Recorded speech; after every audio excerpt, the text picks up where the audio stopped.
Hello, and hopefully welcome back to my four-part series where I'm talking to Don Berg, who is an educational researcher, practitioner, and a proponent of student agency in classrooms.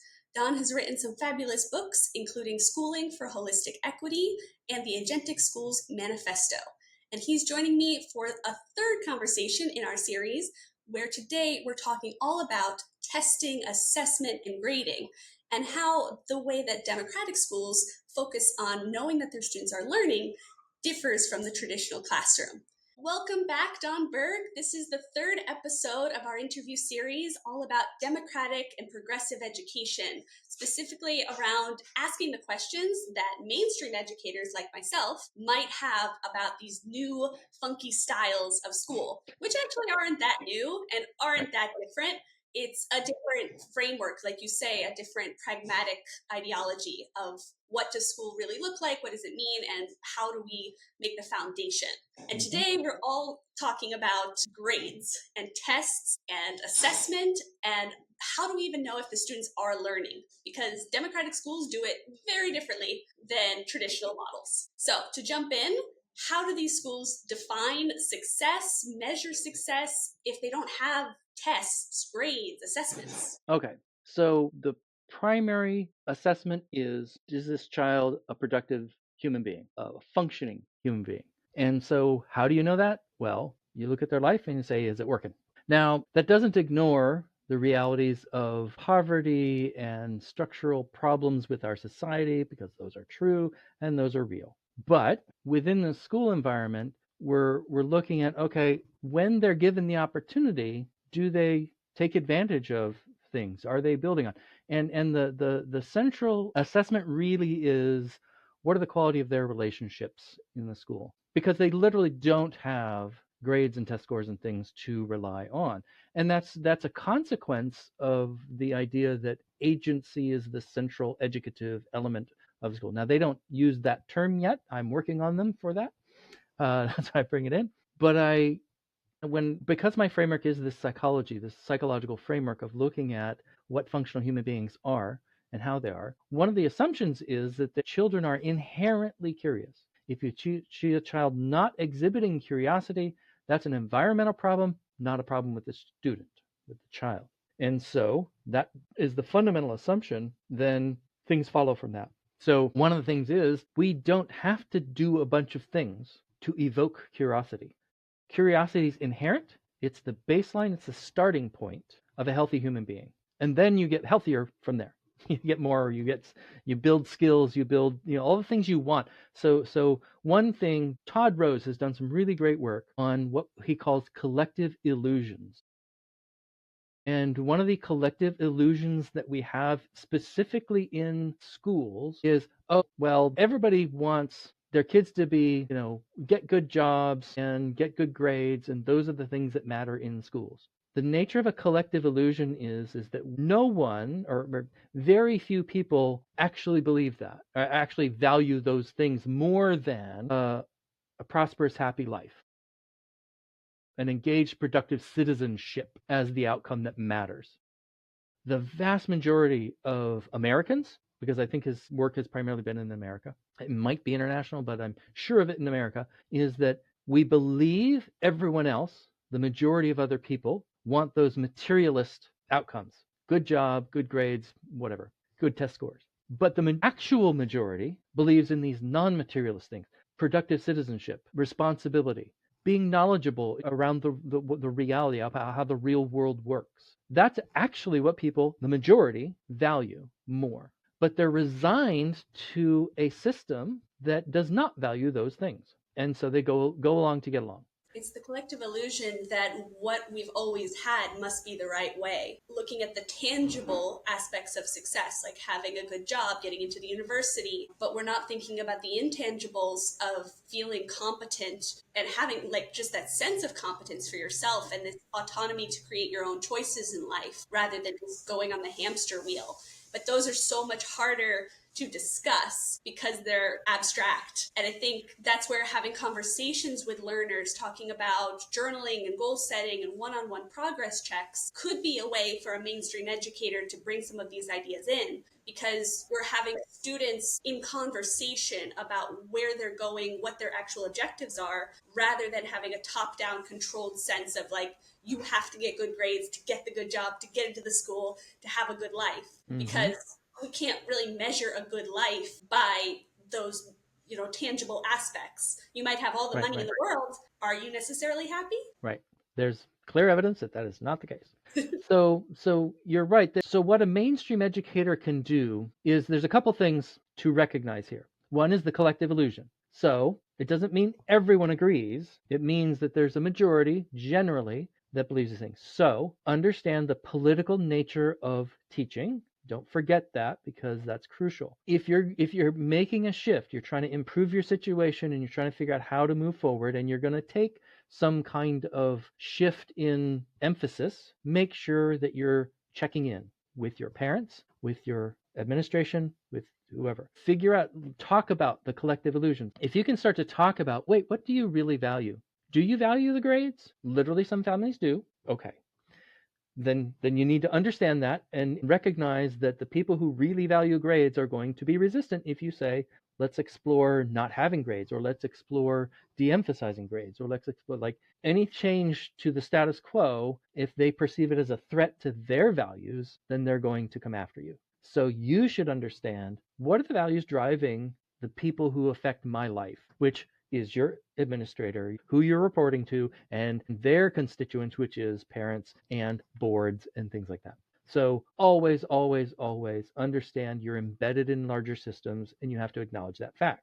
Now, given that, if you're clear, if you get a majority of your parents who are saying this is what we value, then work with your administration to say, let's start working on those values and de-emphasizing these other values. Now, you're going to need the administrative support to be able to de-emphasize things like grades. Yeah, that also goes into accreditation, because these are schools that are available to people who have children. And like you said before, we have a responsibility as educators who are providing this experience to make sure that it is valuable and, working in a functional way. It's not just kids sat in a room with no structure. So Exactly. let's talk about the structure and the benchmarks that do exist within democratic schools, specifically around making sure that this brings students forward into a life that's satisfactory and improving their situation, because that is an ultimate goal of their well-being, like helping them have a really good life. Right. So one is that there aren't formal systems for assessing these things. That's just reality. I want them to have more than they do have. I haven't gotten a lot of them to really play with that idea very strongly yet, but that's not surprising. I'm actually coming in with something that kind of they've been in reaction to. So you have to also recognize that a lot of educators and people who start these schools are coming out of their own kind of healing process from a more mainstream experience and how things work. So understand that it is less formal. But when studies are done, and Peter Gray once again is a great resource for this, when he looks at Sudbury Valley graduates, what he finds is they're just like everybody else. So they're in his academics. He's a hardcore academic, and in hardcore academic worlds, you don't make bold statements. You say, well, and the way he said it was, there's no detriment to being in these kinds of schools. There's no evidence of detriment. But there's also, what that also means is there are obvious advantages to it when you look at it in a formal sense. Now, I would argue that there is, in fact, a great advantage, because these kids are having a better childhood. And the evidence for that is that they're maintaining their intrinsic motivation, which is exactly what I studied, is that they're having an experience of childhood that is not constricted by arbitrary calls for grades and test scores and things like that. Accountability that actually doesn't account for education. It actually is 100 years ago, the best they could come up with was this kind of evidence. And so that's just a tradition that has held true. It isn't actually evidence of learning. It's just evidence of compliance. And there's another book, The Case Against Education, written by an economist, arguing that, it's all just performative. Grades and test scores are merely performative, and that what all it really signals is ability to comply, which is something employers actually value. Is if you're compliant, then you'll comply with our demands. So, there you go. Resonates, with teachers, because we sometimes feel like we're just a cog in the system having to enforce getting ready for the test, particularly if it's a standardized test, which we have a lot of in the US. And the students will study, but then they even self-report. It's in one ear and out the other. So when does actual learning happen? And is it more based on that intrinsic motivation, the curiosity, and this feeling like you're in relationship not just with the community, but with the structure of knowledge, that it's ongoing, it's this process of continual learning that happens throughout your life. I think that's why it's really exciting to think about alternative assessment in mainstream schools. Maybe you don't have to have a formal exam at the end. It could be an oral presentation. It could be a class project.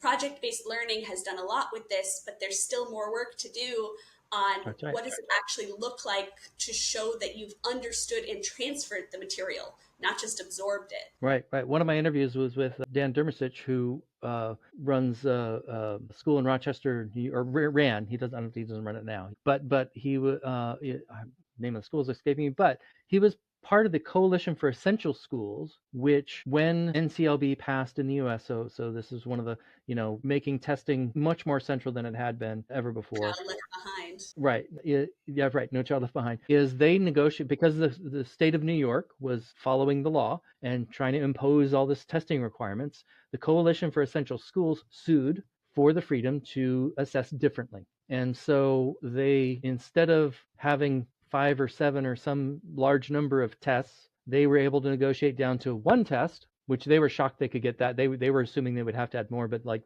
that was their negotiating point, and like they got it, and they were like, okay. But they're also, I think, portfolio based, and trying to look at real authentic assessment in a variety of ways. And so that's a mainstream effort. These are publicly funded, state-run schools, state-managed schools that then got together and said we're not going to just do the. I think it's the Regents in New York. But they basically created an alternative to purely test-based accountability. So there are examples of that. And so that's the challenge is how do you ensure that so as educators, we need to recognize that fundamentally learning is not measurable. Learning is a process that occurs, and the best we can do is look for evidence for that having occurred in the past. So that means, like, let's be really honest, grades and test scores, in a sense, don't mean anything because of the possibility of being able to, work the system. And basically, like you say, in one ear, out the other, you can pass the test without having the knowledge. This is a long known problem. If you want really high level stuff, there's a whole program called Minds of Their Own. And anyway, it's a Harvard, MIT big thing where the beginning of this thing, it was made in the 90s. They go around to literally in the cap and gown Harvard and MIT graduates and give them super simple elementary level science questions, and they can't answer them. Even the physicists can't answer physics questions they should have learned in 3rd grade. They were demonstrating that even somebody who's at the highest level doesn't understand their subject at a fundamental level. Sure, they understand the quantum physics on some level and they did the math, but they can't explain why seasons happen. That's literally the question they ask. It makes me think about conceptual math and how everyone's up in arms about why would you not teach it the old style way? But there's evidence and research backing up teaching a style that is focused on understanding the actual number sense to addition, subtraction, and multiplication. And, as a 3rd grade teacher, I had to explain that to parents because they were coming in saying, this is not the way I know how to do it, and I don't understand your way. And I was like, well, that's a fundamental problem because I want you to understand it. So that actually kind of brings me to the other idea of parents must be really very trusting about a democratic school system because ideally they want their child to eventually go into a profession or into some kind of higher education. So what happens when students do have that transition moment from I've had an experience where my intrinsic motivation, my capabilities are really honored and supported into a more top-down compliance model of you do what we tell you to do? 2 things there. We'll talk about parents' experience, and then we'll talk about actual how do they do that transition. So it is a perennial challenge for every staff of these schools to deal with parent fears.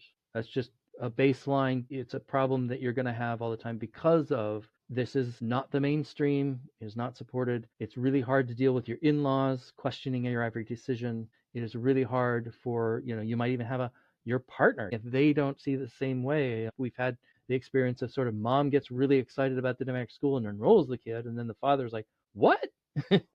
All kinds of things. So it is a fear. So understand that it is something that requires you to trust a lot, because if I had my way, they would have measures. They would say, look, here's why, and here's the data that shows why this is going to work, and you can trust us. But they're not collecting that data, and that would be the look at our primary needs being satisfied, our motivations more autonomous rather than controlled, which is the preferred terminology. Intrinsic motivation is one part of autonomous motivation. You can have extrinsic motivations that are positive, and you can have extrinsic motivations that are negative.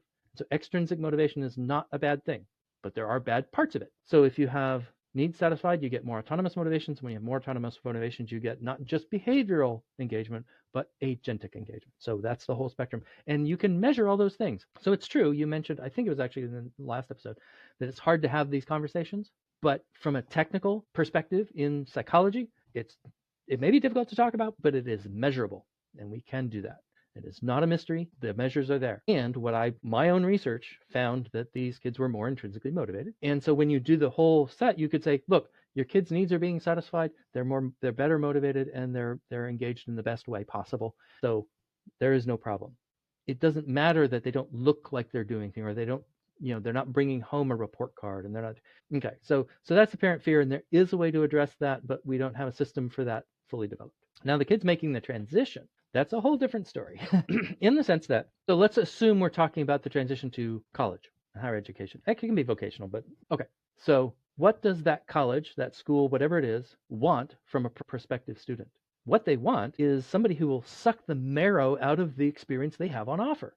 They want somebody who is going to take advantage of them as an institution to do deep, meaningful work, no matter what they're teaching, whether it's liberal arts or vocational or whatever. How do you find those people? Okay, first of all, grades don't tell you anything about that at all. They never did, and they never can, and they never will. Test scores don't tell you anything about any of that at all, ever, and never can, never will. So those things, which are the traditional metrics, suck at what they're supposed to do. There's no question about that. Higher education itself recognizes that they suck. What they do, the use that the higher education makes of them, is that there's certain capacities, capabilities. Like if you're going to Harvard, knowing how to read is really important. So, and there's other related skills that obviously, I'm taking the simplest example, but it does cull out a lot of people. That's what they do with their admissions system. They just want to eliminate the ones who are least likely to succeed in their environment. And they still have the overwhelming problem of having so many applications. So the kids who are homeschooled, democratic schools, doing these radical terms where no grades, no test scores, is first of all, they don't get eliminated off the bat. Every elite school that I'm aware of has realized that if a homeschooled, unschooled, democratically schooled, alternatively schooled kid who's been self-directed in their education chooses your school, they're choosing it for a reason. They're choosing it because they want something from you. They want the marrow that you have so that they can suck it out.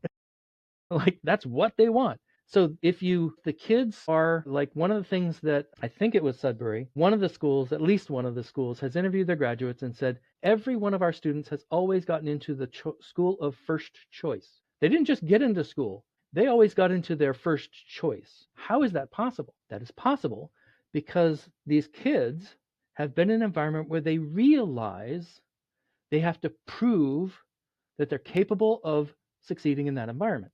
That's what a school really wants. So is an SAT required? They'll take the SAT. Now, they may only prepare for it for 9 months or a year instead of spending many, many years, wasting time on presumed preparation. Like, no, they just say, that's needed? Okay, I'll do that. What do I need to prepare? You give them a prep course. They take the test. They, most of the time, do extremely well. They have to write an essay. They'll write the essay. And then what they're doing is they then have to say, I have to prove to them that this is exactly what I want and need and should have access to. And how do they do that? Well, they go to their community and they look at the experiences they've had. Well, why did they make this decision? Well, I wanted to study physics at MIT. Like, okay, that makes sense. What were you doing? How did you come to, like, why do you think you would succeed at an MIT? Like, that's an elite institution, etc. And so they will prove that. Now they will take courses, especially for those really traditional academic things. They'll go in and take the courses at community college, which is what these schools allow freedom for. Yeah, they can go off campus and go to another school and take advantage of their offerings. That's perfectly plausible. So much independence into learners from such a young age. And you think about employers, they really do want some compliance, but also really abstract thinkers who are very creative, self-directed. Like, why don't we bring that further back in the system and help students in middle school and high school be very self-directed and be intentional about their learning? I know I brought up the helplessness debacle that's happening right now of like students need to ask if they can go to the bathroom or have a pencil. But could this idea of giving them more independence earlier on actually help them get the career, get the university that they've chosen? And also, once they get into university, not having so many issues with like that decompression mode, because Right. so many kids choose not to go to classes, they choose to have their time off and party and explore their life because suddenly they have independence. What if they had that independence much earlier? Exactly. And there's a whole range of schools that are organized under the root of the term deeper learning. And those deeper learning schools are the ones that are doing all the experiments that you've just described. There's a organization called Transcend, and they have what they call the Canopy Project. And so they've collected, I think it's around 250 schools around the country that are doing creative, interesting, a lot of project based, a lot of student voice. I forget what their term for it is, but they have about 11 different criteria that years back this deeper learning was a term that was catching on. And so Carnegie Foundation said, well, what's that? And so they went to all these schools that self-identified as deeper learning schools and then said, okay, what do they have in common? What are they doing? And the list is actually an interesting developed one because there's sort of the ones that have become famous. So High Tech High in San Diego, Big Picture on the East Coast, which actually it's all over the world now. And so they've been gradually growing this list of interesting models. So that's actually something I want to explore in my next season of what I'm doing, my Agentic Schools podcast, which we're going to work together on. And so we're going to figure out how do we get into that bigger picture and exploring and asking people, or how are you doing it? And yes, giving them more freedom, independence, and real decision making power earlier on is better. And no matter what your environment has been previously, going to a completely different place, a completely different environment, usually on campus and in campus housing, there's an adjustment period. That happens for all students. But when they are homeschooled, democratic schooled, it is usually a more successful transition. They tend to do better in those environments. In the long term because they're more directed. And one of the things that's consistently reported is that when they go to college, and particularly if they're in residence and it's the partying stuff is going on, as they look around at that partying stuff and go, why are they wasting so much time and energy when they're paying for this experience? So it's like it's a typical thing that because they were there for a specific purpose rather than this is the next step, then they don't understand people who are sort of wasting time and energy on things that seem really silly when you have had so much freedom already. Yeah, I think that's a major point to really drag out. If you've already had freedom, it doesn't feel as new and exciting, but you actually can manage it better. And you don't have to go through as many learning curves to figure out, like, what do I want in this moment? How do I manage my own learning? I think that's a big piece of democratic schools too, is the study skills are built in from the very beginning because you allow students to access the learning that they're interested in. It's not dictated down to them. So if they choose, I want to learn this math lesson, they're going in already having self-decided that this is important to them, rather than someone else, like you said, controlling them and saying it has to be important to you. I bet that in democratic schools, you have a lot fewer conversations with students saying, why do I have to learn this? Which we get a lot in mainstream. Like, why do I have to learn algebra? Why is calculus important? Why do I have to study Shakespeare? Because they've chosen to be a participant in that learning system. Right. But the question you do get is, wait, why do I have to clean the bathroom or pick up after myself or, the more normal things? So most of the schools that I'm aware of, democratic schools, they don't hire cleaning services. They don't have a janitor. The kids do it. The community does it. And so you have those conversations. It's just that the topic is different because that's one of those things. Like the reason I brought up before, like this distinction between intrinsic motivation and autonomous motivation, which includes intrinsic motivation. But one of the things is that there are plenty of things in these schools that the children must do even against their will, like cleaning up after yourself. That's just being in community. That's just an inherent challenge of communal existence because you have to learn how do we get along. And there's plenty of kids who do not want to do chores. Like, duh, of course. Nobody actually wants to do the chores, but they realize that part of having safe, healthy living is you have to have clean things and have some order. The one reason not to emphasize intrinsic motivation is because it's a misunderstanding to say everything's intrinsically motivated at these schools. No, it is not. Only doing those things that are crucial to actually getting on in this community, cleaning up, doing the chores, resolving conflicts. Like every school has has some kind of chores. And how do you organize them? Is it piecemeal? Is it elected? And I've seen every kind of, there's chore charts and like you do at home or whatever. They have every kind of possible system. Some of them super complicated, but they're experimenting. They're figuring out, and what works for us is always a question at these schools. And so one of the disservices that the mainstream American schools, because it's not true all over the world, they do to their students is not giving them a reality check around what it means to live together, to share space with other people and just be together. Because what they do is they pretend like, well, our job, and this is literally in the conservative side of the education movement, is when they say no nonsense in the classroom, part of what they mean is like if somebody's doing something that's not on task, on an academic task, then they should be excluded from that. They kicked out of the classroom. Hey, you're not going to do our 3Rs or STEM or whatever it is. If you're not going to do our thing, then you can't be here. And then when they leave that environment, they're stigmatized because they're in trouble and they have to go to some place that's a punishment. That whole system is crazy. Now, it doesn't mean it doesn't exist.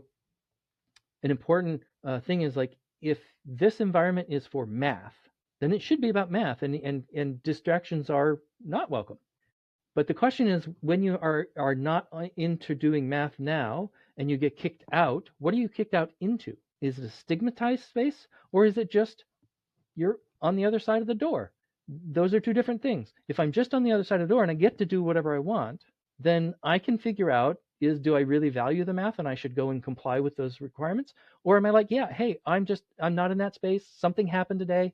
I'm just not there. I need to go decompress in a comfortable place. I need to go find a book and sit in a chair, or I need to go play on the playground, or I just need to do something different, but not be stigmatized for it, not be punished for it, not be made bad because that's not what you're up for right now. And so that's the difference. One thing I had in my classroom, especially my first grade classrooms, because students are coming from kindergarten, it's a very different world in first grade. You're more intense with the reading and the writing and the math skills. I had a calming corner, and there were cushions, and there was like a couple of lava lamp kind of things, and students could self-select to go over there if they were just having an emotional moment. Maybe they woke up not feeling so good, they needed to put their head down for a second. And I remember some of my colleagues would speak about like, well, that's great, but what if too many kids need it all at once? And it's like, we have a good idea here. Don't destroy it just because there are logistical aspects of it that might not always work. And when you have the students help self-create the rules around who gets to go to the common corner, it also is something that they then manage. Like if someone's already there, I'm going to wait, and maybe I go sit in the library instead, or I go and like draw something. But yeah, there's a lot of opportunity to say, what are we doing and what is it actually leading towards? Because if we want independence and we want students to feel capable in the world, how are we actually bringing that into classrooms earlier on? And I think when we get hung up in all of the logistics of grades and assessments, we kind of lose that big picture. So this has Exactly. been a fantastic episode. I think we have a lot to take away about how schools really operate. And the next episode is all about the practical. Because if you've gotten this far with listening to us, first, thank you. And we really want to make it practical in your classroom, because as you bring in more agentic ideas and you really focus on the well-being of students, you're going to have pushback. So we want to give you some really clear steps in the next episode. And let us know if you have comments or questions below, because I will always be happy to talk to Don and get his opinions on even more things. So we'll see you in the next episode.